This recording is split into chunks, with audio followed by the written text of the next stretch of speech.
Minsan kapag tanghali kang nagpunta sa palengke, may mga nakasabit na ganito. Sa mga tindahan kasi ng karne ng baboy, kadalasang natitira kung hindi pata o kaya naman ganyan. Yung maskara o kaya naman yung mga buto-buto. May mga balahibo kasi na hindi natanggal, mas minabuti ko na gamitan na lang nitong torch. Pero malinis din naman ang pagkakagawa ng gumawa nito. Pero ganun pa man, huhugasan pa rin natin bago natin isalang. So dito na tayo sa ating pagsasalang.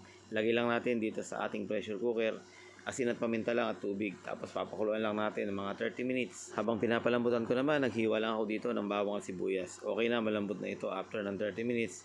Ngayon naman, papalamigin ko lang tapos hihiwain ko na. Kalimitan o kadalasan kapag nagluluto tayo ng toko at baboy, ito yung naisip nating ilagay, di ba? Masarap kasi yung tenga niya. O di kaya naman kapag nagluluto rin ng sisig, pwede rin namang ilagay ito. Kaya lang ngayong araw, hindi naman ganoon ang gagawin natin. So gisahin ko lang itong bawang at sibuyas. Napakasimple lang naman ang gagawin natin at siguradong ito ay masarap na ulam. Sa mga kumakain lang nito, pero sa mga hindi kumakain, wag niyo na pong panoorin. So ganun talaga, meron taong kumakain ng ganitong ulam at meron namang hindi. So ang ginagawa ko ngayon, sinasangkot siya lang natin. Tinimplahan ko lang ng asin, konting paminta, tapos yung nilagay natin ng pampasarap. Sinabayan ko na rin ng siling haba habang sinasangkot siya ko. Tapos lalagyan ko lang ng konting sabaw. Yung sabaw na pinagkuluan kanina, so malasa naman yun. Dahil napakuluan na nga natin sa pressure cooker, sigurado namang malambot na ito. Kaya eto, lalagyan na natin ng suka. Mga 3 sandok ng suka ang aking ilalagay. Gusto ko kasi yung medyo maasim-asim. Tapos dahan-dahan nating bubuhusan ng dugo ng baboy.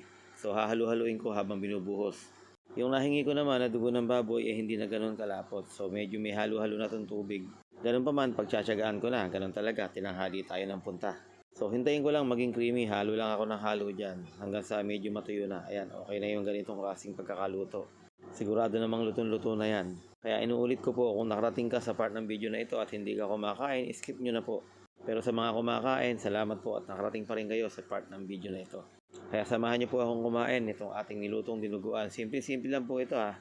Luto ng Katagalugan. Next time, magluluto tayo ng gawing kabikulan.